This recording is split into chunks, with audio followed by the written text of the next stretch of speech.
Hey folks, thanks for coming out. This lecture is designed to basically give you an overview of how to use some of the more common screencasting tools available online and for free. This, of course, will be needed in order for you to complete your presentation. I'm going to be using Screencast-o-matic, very obviously over here, but there are a bunch of others, and they work fairly similarly in terms of their logistics and in terms of how they operate. So the first thing we're going to do is obviously go to the Screencast-o-matic website, and then click on, well, you'll have to click on sign up, or if you have an account already, log in. In my case, I am going to be logging in with my ASU email, because of course there's also Google services assigned to that or attached to that, which then gives you access to YouTube and a whole series of other components and accounts. So this is going to take us to the ASU sign-in. We go through there, and we're in Screencast-o-matic. I've not actually tried to install the downloader or the video editor or tried it free for 30 days, so I don't know what happens if you try that. But what we need to do is click on Start Recorder, and it's going to ask if they can launch Screen Recorder, which obviously you do want to allow. Just a little heads up note that this tends to work a little bit better with Safari for those of you on Macs, or with Google Chrome for PCs. With Firefox, it gets a little bit hung up on the security issues because Firefox has more security features natively built into the platform than do these other browsers. So for this purpose, I'd recommend using one of these two if you have the option. So we allow. And within a very short period of time, usually takes about 10-15 seconds, recorder launched. And there we go, we get this little dialog. If you want to show up personally in the video and use the webcam on your computer, you can click both over here. And what that'll do is as you're screencasting your presentation, it'll show you plus the content of your slides. I'm just going to go with screen for our purposes. It's all you need. Obviously, 15 minutes is plenty of time for us. We have 6-minute presentations for this course. Full screen size, obviously. Make sure the green bars are showing up in narration. Just basically that means that your mic is on and working. I'm actually just using the built-in microphone on my 6-year-old laptop here.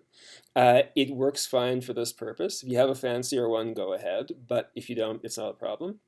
And we don't need to worry about computer audio because we're not going to be using anything like that. So we can close up, now that we've set the terms, we can close this up, switch over to our PowerPoint slides, go ahead into projection mode, and obviously this is where you would be clicking record. We get the 3, 2, 1 countdown. And this is where we start to outline the learning objectives or the goals of your presentation, your research question, and so forth. I just pulled 3 sample slides from a lecture I gave at one point to illustrate the way all of these features work.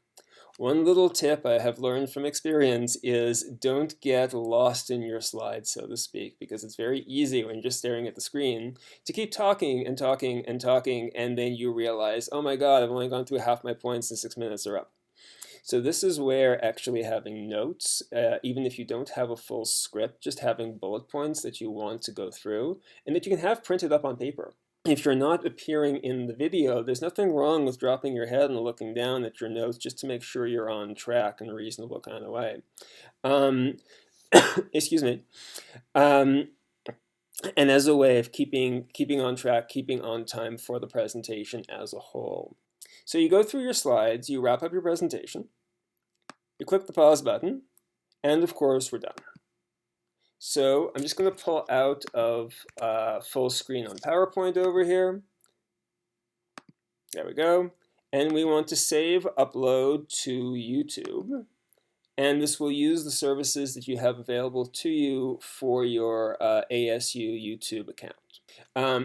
Prior to doing this whole thing, it's not the worst idea to actually log into YouTube with your ASU email. Make sure everything's working, everything's functioning fine. So obviously you don't want to title the recording recording number 9 or recording number 1 or something like this. Let's say it's economic inequality. Whoops. and don't miscapitalize when you're doing it like I just did. SGS 301 as a tag is fine. For privacy, you can choose several different options. I'm going to put it on public for now, and I'll explain why as we do this. But the point is that you can do it public, private, or unlisted. So if you don't want it to be your video to be available to the internet as a whole, and you'd rather just have it as a private link that you've shared only with the class, that's perfectly fine. Education, and then we can click on publish. This will upload, and it's a pretty quick upload, of course, because the video I actually recorded while making this video is itself really, really short. And then we can kind of go on from there. So I want to copy the link, and we're done. And now,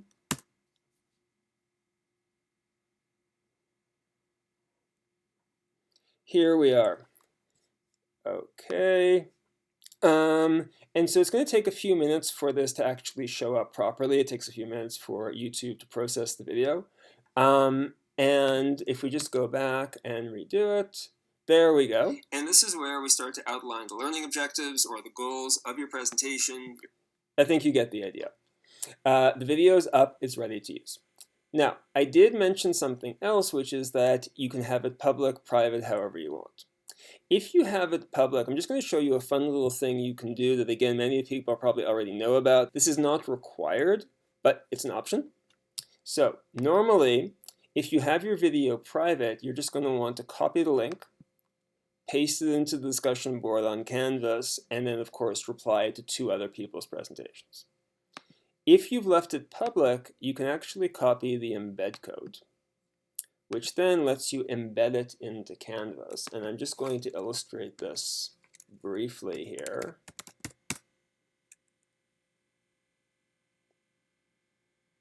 So here we are, and I'll just, for example, reply to this just by way of example. So if you actually click on HTML editor, excuse me, if you click on HTML editor, you can post the whole thing over there. And now it's embedded into Canvas for folks to see natively within the platform. Again, this is not required. There's absolutely nothing wrong with copying the link instead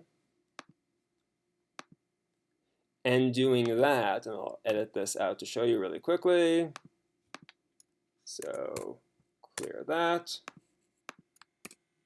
And just posting that, and you're done. And you're done with that part of it. It's entirely your call. I just wanted to illustrate that this was possible.